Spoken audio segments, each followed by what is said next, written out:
കോട്ടയത്തിൻ്റെ കായൽ പരപ്പുകളിൽ സൂര്യരശ്മി പതിക്കുമ്പോൾ സ്വർണം പോലെ തിളങ്ങുന്ന ജലത്തിൽ ഒരു ഭീതിതമായ രഹസ്യം ഒളിപ്പിച്ച ഒരു ചെറുദ്വീപുണ്ടായിരുന്നു. മണിത്തരുത്ത്.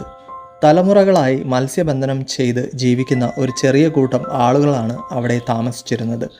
അവരുടെ ജീവിതം ശാന്തവും ലളിതവുമായിരുന്നു. കായലിൻ്റെ താളത്തിനൊത്ത് ഒഴുകുന്ന ഒന്ന്. ഒരു ദിവസം ആ ശാന്തതയ്ക്ക് ഭംഗം വന്നു. രാഘവൻ എന്ന പ്രായമായ മത്സ്യത്തൊഴിലാളിയുടെ മൃതദേഹം കായലിൽ പൊങ്ങിക്കിടക്കുന്നതായി കാണപ്പെട്ടു. കാഴ്ചയിൽ അതൊരു സാധാരണ അപകടമരണം പോലെ തോന്നാമെങ്കിലും രാഘവൻ്റെ മകൾ ലതയ്ക്ക് അതിൽ സംശയമുണ്ടായിരുന്നു. അവളുടെ അച്ഛൻ നല്ലൊരു നീന്തൽക്കാരനായിരുന്നു. അങ്ങനെ ഒരു അപകടം സംഭവിക്കാൻ സാധ്യതയില്ലെന്ന് അവൾ ഉറച്ചു വിശ്വസിച്ചു. ലത തൻ്റെ സംശയങ്ങൾ ഗ്രാമത്തിലെ കാരണവരായ ശങ്കരനോടും മറ്റു പ്രമുഖരോടും പങ്കുവച്ചു. എന്നാൽ എല്ലാവരും അതൊരു ദുർഭാഗ്യകരമായ സംഭവം മാത്രമായി തള്ളിക്കളഞ്ഞു. ലതയ്ക്ക് തനിച്ച് പോരാടേണ്ടി വരുമെന്ന് മനസ്സിലായി. അവൾ ആദ്യം അന്വേഷണം തുടങ്ങിയത് രാഘവൻ്റെ അടുത്ത സുഹൃത്തുക്കളിൽ നിന്നായിരുന്നു. അവിടെ അവൾക്ക് വിചിത്രമായ ചില വിവരങ്ങൾ ലഭിച്ചു. രാഘവന് അടുത്ത കാലത്തായി ചിലരുമായി സാമ്പത്തിക ഇടപാടുകൾ ഉണ്ടായിരുന്നു. അതിൽ ചിലത് അത്ര സുഖകരമായിരുന്നില്ല.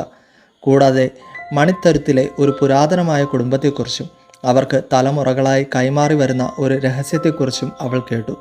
ആ രഹസ്യം രാഘവന് അറിയാമായിരുന്നു എന്നും ചിലർ സൂചിപ്പിച്ചു. അതിനിടെ ഗ്രാമത്തിൽ കൂടുതൽ അസ്വാഭാവികമായ സംഭവങ്ങൾ നടന്നു. രാത്രിയിൽ ചില വീടുകളിൽ നിന്ന് സാധനങ്ങൾ മോഷണം പോവുകയും ആളുകൾക്ക് ഭീഷണികൾ ലഭിക്കുകയും ചെയ്തു. ഭയം മണിത്തരുത്തിലെ അന്തരീക്ഷം കലുഷിതമാക്കി. ലതയുടെ അന്വേഷണം കൂടുതൽ അപകടകരമാകുകയാണ് എന്ന് അവൾക്ക് തോന്നി. ഒരു രാത്രി ലത രാഘവൻ്റെ കുടിലിന് സമീപം ഒളിഞ്ഞിരുന്നു. അവിടെ അവൾ ശങ്കരൻ കാരണവരെയും മറ്റൊരാളെയും രഹസ്യമായി സംസാരിക്കുന്നത് കണ്ടു. അവരുടെ സംഭാഷണത്തിൽ നിന്ന് രാഘവൻ കണ്ടെത്തിയ രഹസ്യത്തെക്കുറിച്ചും അത് പുറത്തറിയാതിരിക്കാൻ അവർ എന്തും ചെയ്യാൻ മടിക്കില്ലെന്നും ലതയ്ക്ക് മനസ്സിലായി. ഭയം അവളെ പിടികൂടിയെങ്കിലും സത്യം പുറത്തു കൊണ്ടുവരാനുള്ള അവളുടെ നിശ്ചയദാർഢ്യം അവളെ മുന്നോട്ട് നയിച്ചു. അടുത്ത ദിവസം ലത ഗ്രാമത്തിലെ എല്ലാവരെയും കൂട്ടി ഒരു യോഗം വിളിച്ചു. അവിടെ അവൾ താൻ കേട്ട വിവരങ്ങളും തൻ്റെ സംശയങ്ങളും തുറന്നു പറഞ്ഞു. ആദ്യം പലരും അവളെ വിശ്വസിച്ചില്ലെങ്കിലും രാത്രിയിൽ നടന്ന മോഷണങ്ങളും ഭീഷണികളും കാരണം ചിലരെങ്കിലും ലതയുടെ പക്ഷത്തേക്ക് ചാഞ്ഞു. അതിനിടെ ശങ്കരൻ കാരണവർക്കും കൂട്ടാളികൾക്കും ലത സത്യം കണ്ടെത്തിയെന്ന് മനസ്സിലായി. അവർ അവളെ നിശബ്ദയാക്കാൻ തീരുമാനിച്ചു. ഒരു രാത്രി ലത തനിച്ചു സഞ്ചരിക്കുമ്പോൾ അവർ അവളെ ആക്രമിക്കാൻ ശ്രമിച്ചു. എന്നാൽ ലത അത് പ്രതീക്ഷിച്ചിരുന്നു. അവൾ ഗ്രാമത്തിലെ ചില യുവാക്കളുടെ സഹായം തേടിയിരുന്നു. ഒരു നാടകീയമായ പോരാട്ടത്തിനൊടുവിൽ ശങ്കരനും കൂട്ടാളിയും പിടിക്കപ്പെട്ടു. അന്വേഷണത്തിൽ രാഘവൻ കണ്ടെത്തിയത് മണിത്തരുത്തിലെ ഒരു പുരാതന കുടുംബത്തിൻ്റെ കള്ളപ്പണ ഇടപാടുകളെക്കുറിച്ചുള്ള വിവരങ്ങളായിരുന്നു എന്ന് തെളിഞ്ഞു.